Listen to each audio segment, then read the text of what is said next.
tercatat banyak sekali persoalan dalam proses ataupun isi dakwaan tadi, tapi secara profesional izinkan kami menyampaikan juga kami menghargai pelaksanaan tugas yang dilakukan oleh JPU KPK tadi. Makanya kami mendengar dakwaan dan kita semua menyimak dengan baik. Tapi kami menemukan banyak sekali persoalan. Salah satu yang paling sederhana adalah sebagaimana keberatan kecil yang tadi kami sampaikan. Ternyata benar dakwaan tersebut tidak disusun dengan ekstra hati-hati. Salah satu pasal yang paling penting yang didakwakan pada dakwaan ke-1 ternyata salah menggunakan undang-undang. Seharusnya menggunakan pasal 65 KUHP, tapi yang ditulis di dakwaan adalah pasal 65 KUHP. Meskipun ini hanya satu huruf, tapi perbedaan pengaturannya sangat luar biasa. Pasal 65 KUHP yang ditulis di dakwaan sebenarnya adalah hak dari tersangka dan terdakwa untuk mengajukan saksi atau ahli yang meringankan. Dan justru pasal inilah yang kemarin dilanggar dan tidak dilaksanakan oleh KPK ketika kami, tim kuasa hukum pada saat proses penyidikan, itu mengajukan ahli yang meringankan. Jadi pasal itu diabaikan, tidak dilaksanakan demi mempercepat proses pelimpahan perkara. Nah sekarang justru pasal itu yang salah tulis begitu. Nah itu catatan kami tentu saja yang pertama. Dan yang kedua, kami menemukan inkonsistensi. Jadi teman-teman semua, dalam perkara ini ada 3 dakwaan sebenarnya. 1 dakwaan terhadap Wahyu Setiawan dan Agustiani Tio, itu perkaranya digabung. Yang kedua, dakwaan terhadap Saiful Bahri. Dan yang ketiga, dakwaan terhadap Hasto Kristianto. Karena ini satu perkara, harusnya dakwaannya konsisten dan sama. Tetapi yang kami temukan ada perubahan. Jadi ada peristiwa di sekitar tanggal 17 Desember atau 19 Desember tahun 2019, itu yang berubah. Apakah itu sengaja atau tidak sengaja? Yaitu terkait dengan sumber dana 400 juta. Pada dakwaan Wahyu Setiawan, ini dakwaan juga yang membuat lembaga yang sama ya, juga KPK yang sama.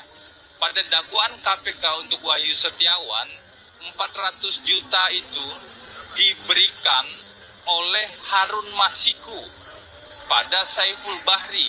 Bunyi dakwaannya seperti itu. Sedangkan pada dakwaan tadi kita dengar itu diubah sedemikian rupa sehingga seolah-olah 400 juta itu berasal dari Pak Hasto. Bagaimana mungkin KPK yang sama, lembaga yang sama membuat 2 dakwaan dengan fakta uraian yang bertolak belakang?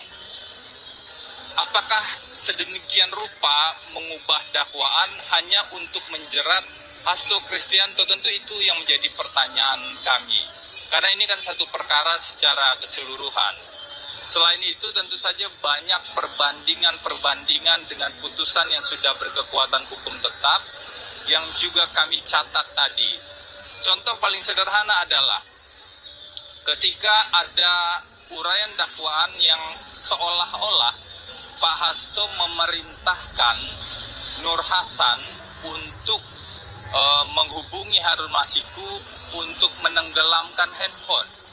Di fakta persidangan dan di keterangan Nur Hasan sendiri, tidak ada Pak Hasto memerintahkan hal tersebut. Justru di persidangan sebelumnya muncul yang datang adalah orang-orang berbadan tegap. Jadi bukan Pak Hasto yang menghubungi ataupun yang datang.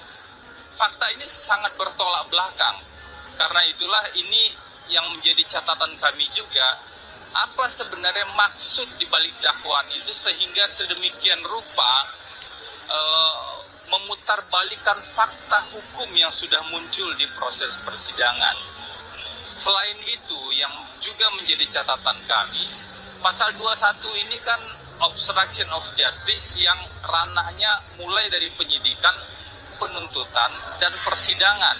Tetapi tadi ada peristiwa sebelum sprindik terbit, sebelum penyidikan dimulai, itu sudah dikategorikan sebagai obstruction of justice. Jadi ada tafsir yang salah kaprah terhadap pasal 21 Undang-Undang Tipikor ini. Nah, ini tentu akan kami masukkan pada dokumen keberatan nanti dan juga akan kami challenge sedetail mungkin dalam proses persidangan nanti kalau perkara ini lanjut. Dan kemudian juga terkait dengan perintah pada Kusnadi, seolah-olah ada perintah pada Kusnadi untuk menenggelamkan handphone. Itu tidak ada. Kusnadi sudah mengatakan bahkan di sidang pra-peradilan yang baru-baru kemarin bahwa yang ditenggelamkan itu adalah proses melarung sebenarnya.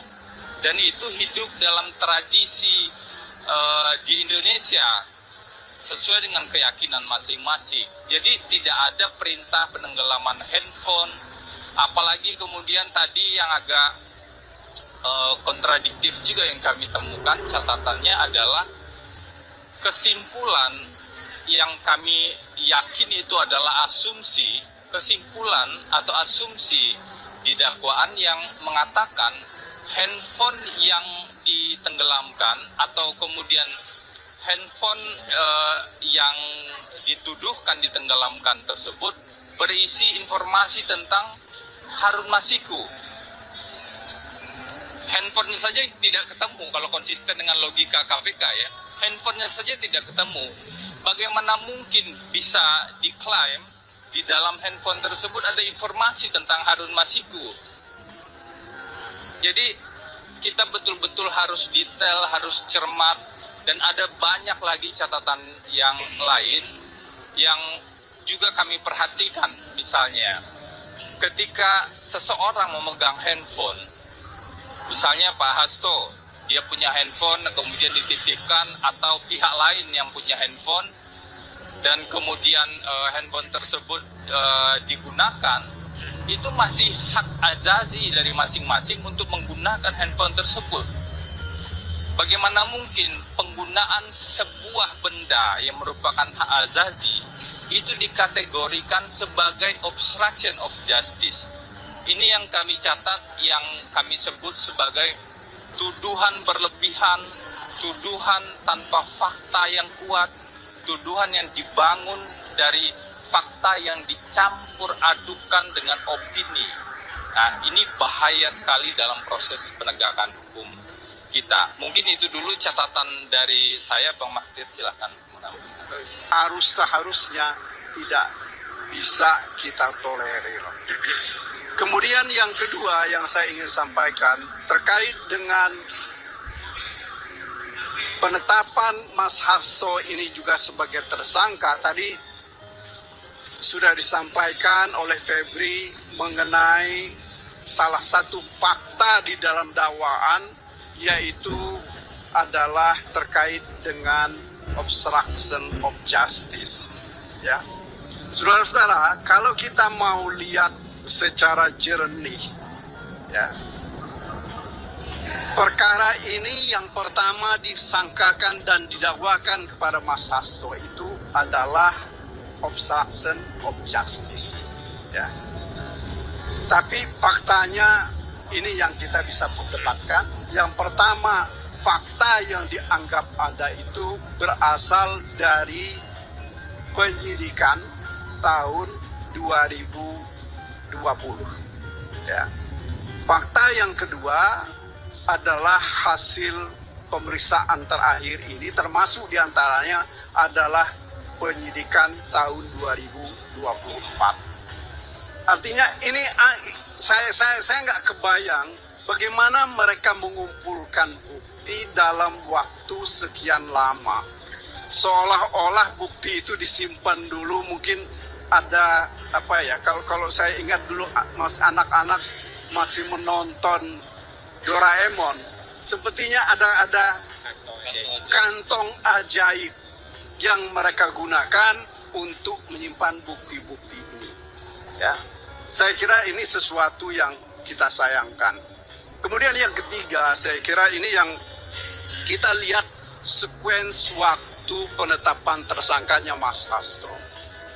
Ya, pada tanggal 16 Desember diumumkan pemberhentian atau pemecatan terhadap mantan Presiden Joko Widodo, Wakil Presiden Gibran Rakabuming Raka, dan yang ketiga adalah Bobi Nasution, Gubernur Sumatera Utara, yang dinyatakan diberhentikan atau dipecat dari PDIP. Kemudian catatan saya yang lain, pada tanggal 18 Desember ada laporan pengembangan perkara. Ya. Kemudian tanggal 20 Desember pimpinan KPK dilantik. Pada hari yang sama, tanggal 20 Desember itu juga, menurut catatan dan informasi yang kami terima, dilakukan gelar perkara. Kemudian tanggal 23, Mas Hasto itu ditetapkan sebagai tersangka, dan kemudian tanggal 24 diumumkan sebagai tersangka.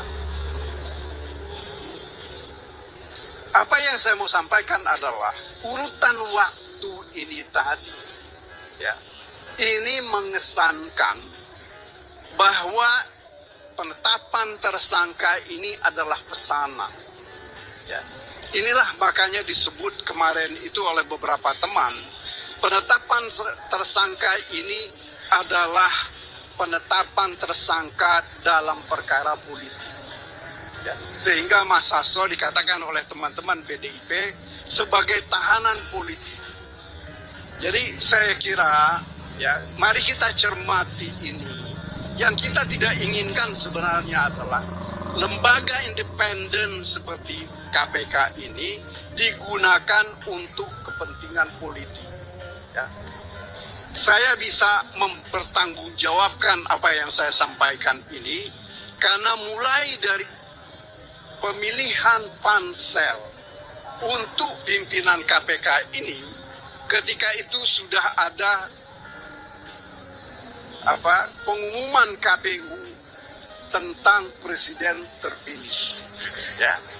Dan sebelum itu sudah ada 2 keputusan Mahkamah Konstitusi yang mengatakan pemilihan dan pembentukan pansel itu harus dilakukan oleh presiden terpilih dari hasil pemilihan presiden 2024-2029. Nah, tetapi ini dilanggar oleh Joko Widodo sebagai presiden ketika itu.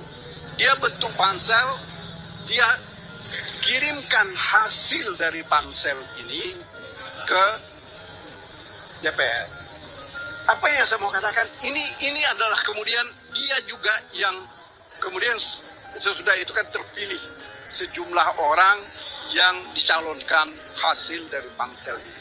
Kami melihat bahwa ini semua adalah satu upaya, satu kegiatan, rangkaian kegiatan yang memang disiapkan oleh Presiden Joko Widodo ketika itu agar supaya dia terlindungi dari masalah-masalah hukum. Itu pertama. Dan kemudian yang kedua, dia supaya ada orang-orang yang berhutang budi secara politik bisa dia minta memberikan balasan terhadap orang-orang yang dianggap berbuat tidak baik terhadap dia dan keluarganya atau hendak mencelakai dia dan keluarganya. Ini sekedar tambahan dari saya. supaya kita di dalam melihat persoalan ini bukan hanya melihat persoalan hukum teknis ya, tetapi harus kita lihat latar belakangnya. Ini bukan sesuatu yang sederhana ya.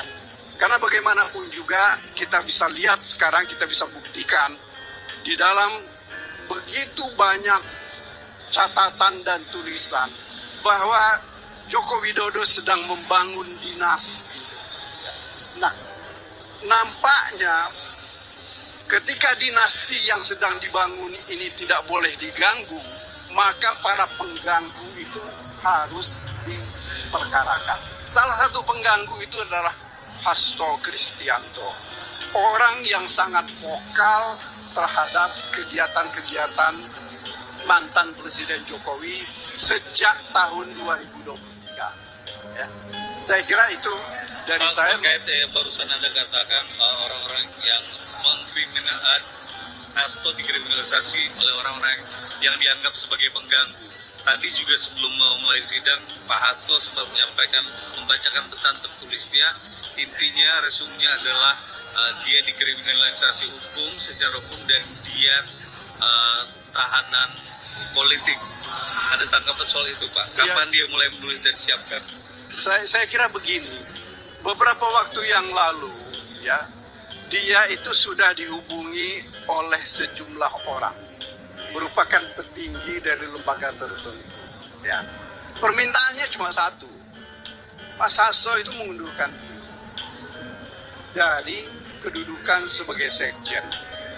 Makanya ini yang dianggap kedudukan sebagai sekjen inilah yang dianggap ya menjadi halangan ya terhadap orang-orang tertentu untuk melakukan kegiatan-kegiatan di dalam partai.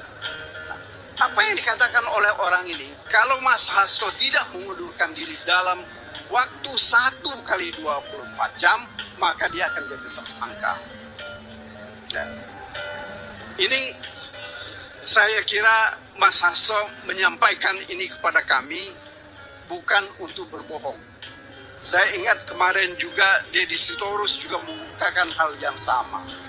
Ya, bagaimana dia dipanggil tentang dan bercerita tentang ini. Jadi sekali lagi ini yang harus kita cermati. Ya, terima kasih. Terkait dengan eksepsi. Kami eksepsi itu seperti tadi kan kami minta waktu 10 hari, tetapi majelis hakim menghendaki supaya tetap 1 minggu. Jadi hari Jumat minggu depan eksepsi itu akan kami sampaikan. Ya, makasih ya semuanya. Surat yang dibacakan Hasto tadi ditulisnya pagi ini atau sehari sebelumnya? Dia sudah beberapa hari dia menulis. Ya dia banyak sekali berpikir dan banyak sekali melakukan analisis terhadap kejadian-kejadian di luar. Tentu saja dengan merefleksikan apa yang dia alami selama ini.